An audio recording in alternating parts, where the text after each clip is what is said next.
Although we have shown in almost every single chapter of this series the innumerable falsehoods, contradictions, errors, and lies in Muhammad's Quran, we still receive feedback from both unbelievers as well as believers who doubt the magnitude of what we have been relaying. Will you expand on your explanations so that they will have very little doubt about the truthfulness of your statements?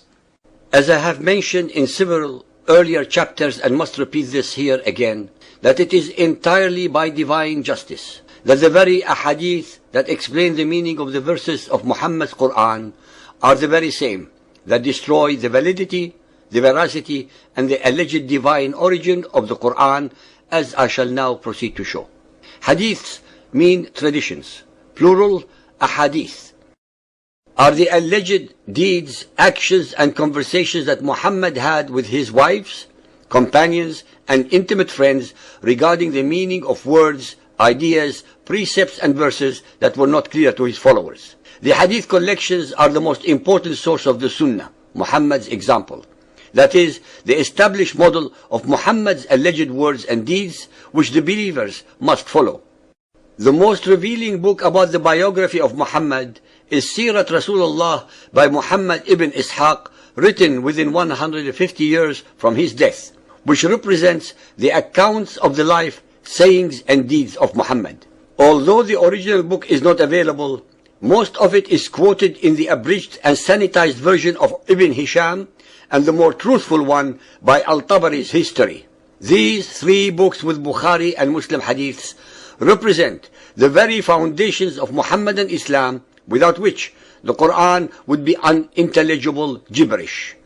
As the Hadith literature grew exponentially, it became evident that strict rules and regulations had to be implemented to separate what was fact from fiction. Memories of individuals, even of the same event, are rarely consistent, especially since memory is extremely subjective. Some may remember better than others. Some will remember one or more aspects of an event better or more vividly than others. The earliest collection of hadiths date from 150 to 200 years after the death of Muhammad. This vast accumulation of genuine, partly true, and totally spurious traditions were assimilated, digested, and put together in a collection of books called Ahadith, of which 6 are considered canonical. Sahih al-Bukhari, depending on which source one can rely on, he allegedly collected between 300,000 to 600,000 hadiths, of which he transmitted 2,602 as genuine and 9,082 with repetitions. Sahih Muslim, out of 300,000 ahadith, which he evaluated, only 4,000 approximately were extracted for inclusion into his collection based on stringent acceptance criteria.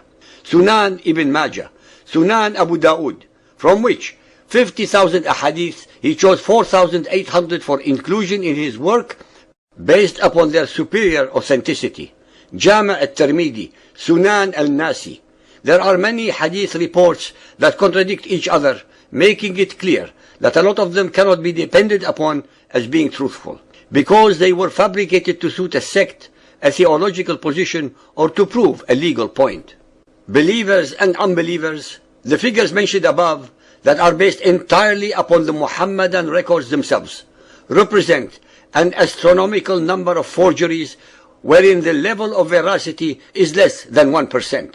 Since the Quran contains scant details of many of the duties of the believers, such as prayers, pilgrimage, fasting, alms, business interests, etc., it fell to the hadiths to fill this void by providing the details.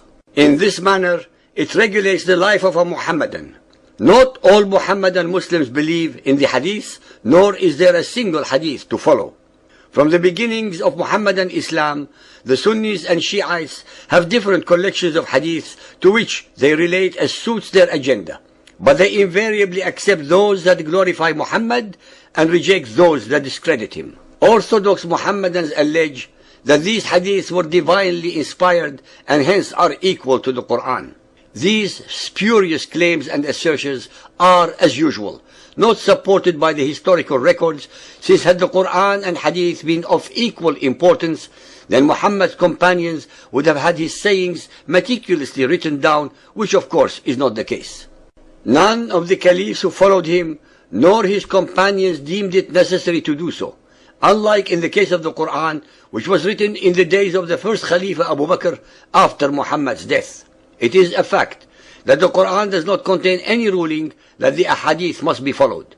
Since Muhammad was only an ordinary man, albeit with a mission allegedly from Allah, then only his acts and utterances that are compatible with the Quran should be followed and emulated. Being a mere mortal, he was subject to error and sin. Al-Kahf 18:110. Say, I am but a man like yourselves, but the inspiration has come to me that your God is one God. Ladies and gentlemen, the Hadith reports themselves carry the seeds of their own destruction, since they contradict each other's statements, facts, and the Quran.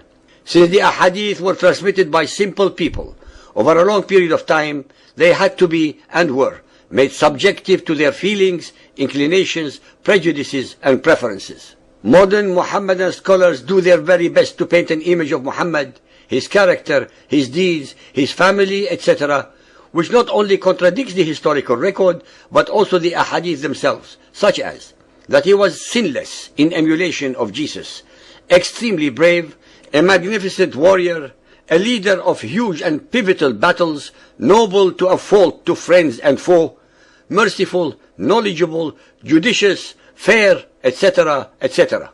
In reality, the Hadiths as well as the Quran prove that he was none of the above. For example, the following items. 1. Of his 23 years as the alleged military leader, his battles lasted in total less than 1 month. Badr and Uhud were over in less than a day, each with losses that are incomparably small even in terms of warfare in that century. 2. His legendary heroism is betrayed by the fact that of more than 75 skirmishes, he was involved in between 15 to 19 of them as the commander in charge, but not actually participating in the fighting. These were in reality piratical raids to steal, kill, rob, rape and enslave unsuspecting caravans or small communities in Arabia. In this manner, Muhammad increased his wealth and authority, and was thus able to bring to his lair, through bribery and greed, more like-minded, bloodthirsty pirates of the desert.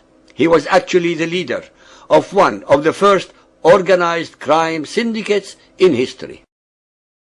He always sent others to their glorious deaths in raids, ambushes, and skirmishes with unproven promises of great rewards of unlimited sexual, sensual, and carnal pleasures in his warped vision of paradise. 3.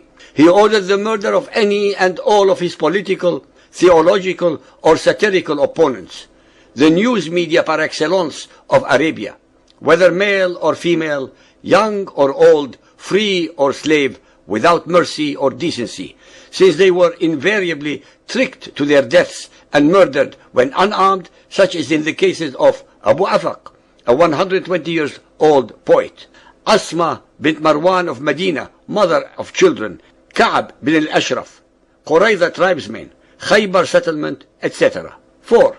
Many of his raids were carried during the prohibited months and contrary to any and all of Arabia's rules of warfare, invariably treacherously and in underhand manner. 5. He showed his compassion in acts of extreme cruelty, as in the following examples. The Battle of Badr, when he allowed the mutilation of some of the slain Quraysh leaders. Meccan 10. Kinana of Khaybar, Muslims of Orania, apostates from Islam. 6. He treacherously broke every promise or treaty that he made with all those who conducted them with him, such as in the case of the Judaized Arabs, the Christian Arabs, and with his own Quraysh tribe at Hudaybiyah. 7. Before his alleged revelations, he was a pagan like the others of his tribe and used to offer sacrifices to Al-Uzza. In repeated verses in the Quran, Muhammad is described as only the mortal messenger of Allah whose sins Allah had forgiven.